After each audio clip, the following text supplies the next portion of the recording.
ফুল sector কিন্তু বাংলাদেশের অর্থনীতিতে জিডিপিতে অনেক অবদান রাখে। যেমন আমরা যদি হিসাব করি সমগ্র কৃষি এইটার অবদান হচ্ছে প্রায় 11%-11%-এর কাছাকাছি, যেটা অনেক বড় একটা জিডিপির একটা অংশ। তার সেখান থেকে 7.5% হচ্ছে শুধুমাত্র এই হর্টিকালচারাল ক্রপ, অর্থাৎ শাক সবজি ফলমূল এবং এই ফুল।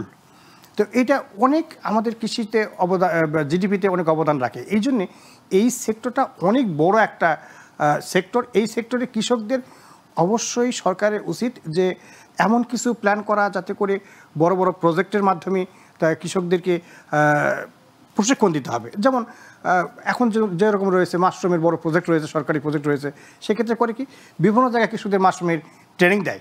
ঠিক তেমনিভাবে এই ফুলের উপর যদি সরকার একটা বড় একটা প্রজেক্ট করে সেখানে যে সমস্ত কৃষক বাণিজ্যিকভাবে চাষ করবেন তাদেরকে যদি ভালোভাবে ট্রেন্ড আপ করা হয়, তাহলে তারা বেশ কতগুলি বিষয় তারা শিখবে কীভাবে মডার্ন এগ্রিকালচারের আন্ডারে ফুল চাষ করা যায়। এখন কিন্তু গতানুগতিকভাবে চাষ করলে হবে না। হ্যাঁ, যেমন বিদেশে কিন্তু ফুল চাষ করে সবগুলি গ্রিন হাউসের ভিতরে। আমাদের গ্রিন হাউস লাগবে না।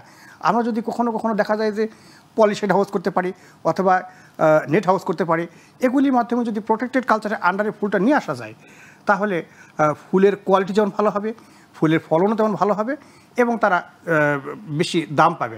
আবার সেই সাথে দেখা যাবে যে ট্রেনিং করা এই জন্য দরকার, আমরা যখন ফুলটা বিদেশে রপ্তানি করতে যাব তখন কিন্তু ওপেন ফিল্ডে অথবা যেন তেন চাষ করলে হবে না। তাদের একটা স্ট্যান্ডার্ড মান রয়েছে যে এই মানের ফুল হলেই কেবলমাত্র আমরা বিদেশে রপ্তানি করতে পারি। এই জন্য সেই মানের ফুল প্রোডাকশন করতে গেলে কৃষকদেরকে অবশ্যই ট্রেনিং করতে হবে।